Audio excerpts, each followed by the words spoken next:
अब नगर बना दिया।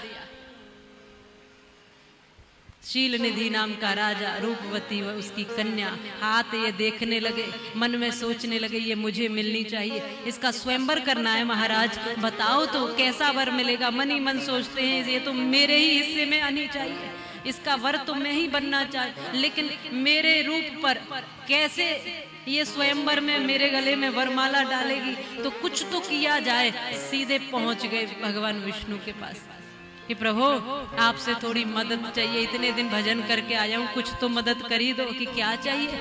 आप तो विजेता है, काम जीत कर आए हैं, आपको क्या चाहिए मुझसे? आपसे तो श्रेष्ठ कोई नहीं है। तब इन्होंने कहा कि नहीं नहीं महाराज, वो बात तो पीछे की हो गई, वो तो छोड़िए, वो तो भूल जाइए। अब एक रूपवती स्त्री से विवाह करना है, ऐसी राजकुमारी है कि बस उसके जब से उसको देखा उसके प्रेम में बस मैं सब कुछ भूल गया हूँ। अब एक ही विनती है, कुछ नहीं मांगता मैं आपसे, लेकिन अब अपना रूप दे दो प्रभु, अपना रूप दे दो। ये पहले ऐसे व्यक्ति हैं जो भगवान से स्वरूप उधार मांगने आए विवाह के लिए। हाँ, विद्वान जन कहते हैं, श्रेष्ठ जन कहते हैं कि ये भी कोई मांगने की चीज है, वो भी विवाह के लिए। मान लो कि विवाह वगैरह के लिए बाकी सब चीजें तो मांग लेते लोग, भैया अपनी 2-4 गाड़ी दे दो और कुछ साधन दे दो, कुछ और वस्तु दे दो, लेकिन ये तो ऐसे है कि भगवान का चेहरा ही मांगने आले कि रूप अपना दे दो। भगवान ने कहा कि ठीक है, बोले हे हरि अपना रूप दे दो। भगवान ने कहा कि ठीक है। और भगवान के तो इतने रूप हैं, ये थोड़ी कहा था कि ये वाला दीजिए। भगवान के तो इतने रूप है, हर रूप उन्हीं का है। और क्योंकि भगवान की सब माया ही थी, भगवान ने बानर का रूप दे दिया और जाकर उस सभा में ऐसे बैठे हैं कि बिल्कुल अब तो मेरे बाकी शरीर तो भगवान ने अपना दिया बिल्कुल विष्णु अवतार जैसा, लेकिन जो चेहरा था वो दे दिया बानर के जैसा। बार बार उसी चेहरे को उछाल उछाल के देख रहे हैं कि मुझसे सुंदर यहाँ होगा कौन भला। और भगवान शिव ने अपने 2 गणों को भेज दिया, वो इनके अगल बगल में बैठ करके बार बार कह रहे आहा, ये जो कन्या है ये तो बस इन्हीं के गले में वरमाला डालेगी, ये अद्भुत महापुरुष, इनसे जैसा इनके जैसा तो कोई है नहीं, और इनसे सुंदर भी इस पूरे सभा में कोई नहीं है, ये वरमाला बस इन्हीं के गले में पड़ेगी। और वो भी बार बार मन में नारद जी कह रहे कि हाँ भगवान आपने अपना रूप देकर बहुत उपकार कर दिया, खूब प्रसन्न हो रहे हैं। और जैसे ही वो रूपमती वह कन्या आई स्वयंवर के लिए माला लेकर के, तो सबसे जैसे ही जिस भी राजा के पास जाए तो सबसे पहले अपने को उछाल उछाल के दिखा रहे नारद जी की, मैं भी हूँ, मेरे ही गले में डालो, कहाँ इधर उधर जा रही। लेकिन बार बार प्रयास किया, खूब प्रयास किया, पर वो तो देख भी नहीं रही है इधर, पर सोचते हैं बाद में आएगी पूरे घूम करके।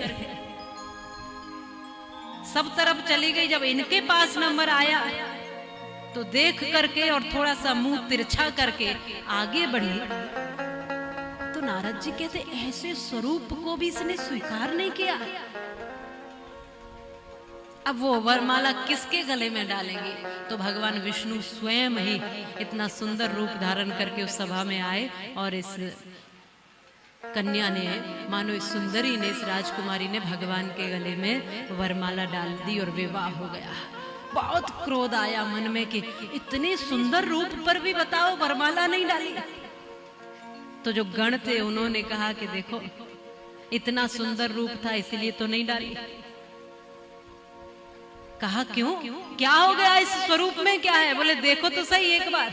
जब देखा अपना चेहरा तो पता चला कि बानर बने बैठे हैं, एकदम क्रोध में आ गए कि जाकर भगवान विष्णु को ही देखता, ये वही है जो जीत कर आए थे कामदेव को, ये वही है जो इतना ध्यान कर करके आए थे, ये वही है जो बरसों तपस्या में लगे रहे थे।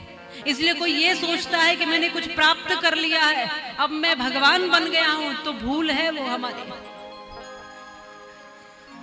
मार्ग में भगवान ऐसे कि भगवान भी लक्ष्मी जी को लिए और इधर वही मोहिनी, वही रूप, वही सुंदर स्त्री, उसी को जिसको अभी अभी वरण करके लाए उसको भी साथ में लिए हुए और मार्ग में चले जा रहे हैं। और एकदम देखकर नारद जी क्रोधित हुए हैं। और आज नारद जी ने श्राप इत्यादि भी दिया है। ये कथा तो आगे की चर्चा है, पर शिव महापुराण की कथा में यह भाव आता है कि आज भगवान से क्रोध करके नारद जी ने कहा, ये आपने ठीक नहीं किया प्रभु। जब आपको नहीं रूप देना था तो सीधा सीधा मना कर देते। बोले तुमने कहा कि हरि मुझे अपना रूप दो, तो ये मेरा भी एक रूप है, वानर का भी मेरा ही स्वरूप है, ये सब स्वरूप मेरे हैं, मैंने वही दिया जो तुम्हारे हित के लिए था। अरे तुम जैसे ऋषि, तुम जैसे देव ऋषि यदि इस तरह के जीवन में चले जाएंगे तो फिर कामदेव जीतने का लाभ ही क्या है बोलो। अगर गृहस्थ में जाना है तो सीधे सीधे जाओ, पर तुम जैसे साधकों के लिए नहीं, तुम माया के प्रभाव में है। अब जैसे ही श्राप इत्यादि दिया, वहां देखा कि ना तो कोई नगर, ना तो कोई स्त्री, ना तो कोई सुंदरता, ना तो कोई महल, ना कुछ, सब समाप्त है। भगवान ने कहा ये भी मेरी ही माया थी।